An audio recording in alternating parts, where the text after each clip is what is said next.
الحمد للہ رب العالمین والصلاة والسلام علی سید المرسلین اما بعد۔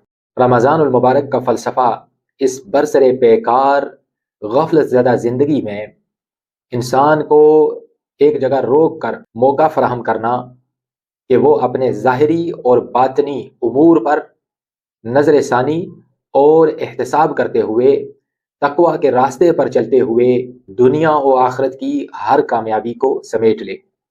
اللہ رب العزت قرآن کریم میں ارشاد فرماتا ہے، یا ایھا الذین آمنوا کتب علیکم الصیام کما کتب علی الذین من قبلکم لعلکم تتقون۔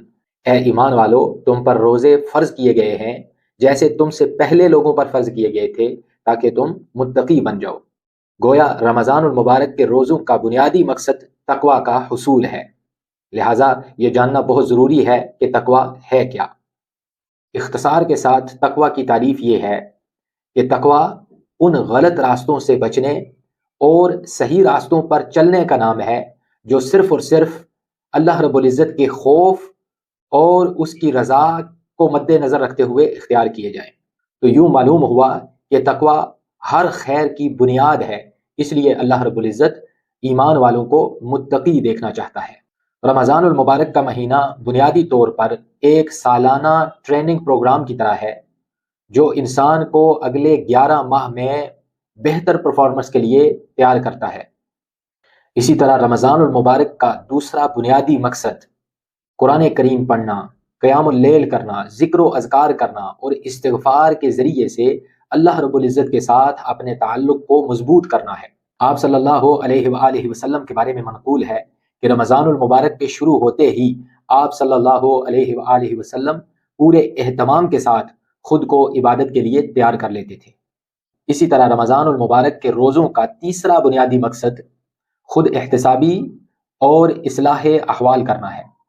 آپ صلی اللہ علیہ وآلہ وسلم نے ارشاد فرمایا، جو شخص رمضان المبارک کے مہینے میں ایمان اور احتساب کے ساتھ روزہ رکھے، اللہ رب العزت اس کے گناہوں کو معاف فرما دے گا۔ اسی طرح رمضان المبارک کے روزوں کا چوتھا بنیادی مقصد تربیت نفس اور اعمال خیر کرنا ہے۔ آپ صلی اللہ علیہ وآلہ وسلم نے فرمایا، جب تم میں سے کوئی روزہ رکھے تو فحش گوئی اور جھوٹ سے اجتناب کرے۔ اسی طرح آپ صلی اللہ علیہ وآلہ وسلم کے بارے میں منقول ہے کہ آپ تمام لوگوں سے زیادہ سخی تھے، اور رمضان المبارک کے مہینے میں آپ کی یہ سخاوت اور زیادہ بڑھ جاتی تھی، جیسا کہ حدیث پاک میں ہے کہ رمضان المبارک میں آپ صلی اللہ علیہ وآلہ وسلم بلائی پہنچانے میں ہوا سے بھی زیادہ تیز ہو جایا کرتے تھے۔ اسی طرح رمضان المبارک کے روزوں کا پانچواں بنیادی مقصد تمام اخلاق حسنہ پر عمل کرنا اور تمام اخلاق رذیلہ کو ترک کرنا ہے۔ آپ صلی اللہ علیہ وآلہ وسلم نے ارشاد فرمایا، جو شخص بری بات کرنا اور اس پر عمل کرنا نہ چھوڑے تو اللہ تعالیٰ کو اس کے بھوکا پیاسا رہنے کی کوئی حاجت نہیں۔ تو رمضان المبارک کا بنیادی فلسفہ یہ ہے کہ یہ مہینہ ایک ہول سیل پیکج کی طرح ہے جو انسانی زندگی کو بہتر کرنے کے تمام مواقع فراہم کرتا ہے۔ اس لیے آپ صلی اللہ علیہ وآلہ وسلم نے حضرت جبرائیل علیہ السلام کی اس دعا پر آمین کہا کہ ہلاک ہو وہ شخص جس نے اپنی زندگی میں رمضان المبارک کے مہینے کو پایا اور وہ عبادت کر کے جنت کو حاصل نہ کر سکا۔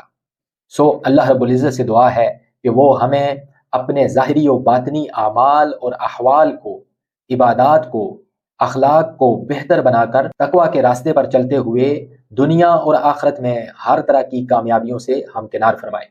آمین۔ والسلام علیکم ورحمۃ اللہ وبرکاتہ۔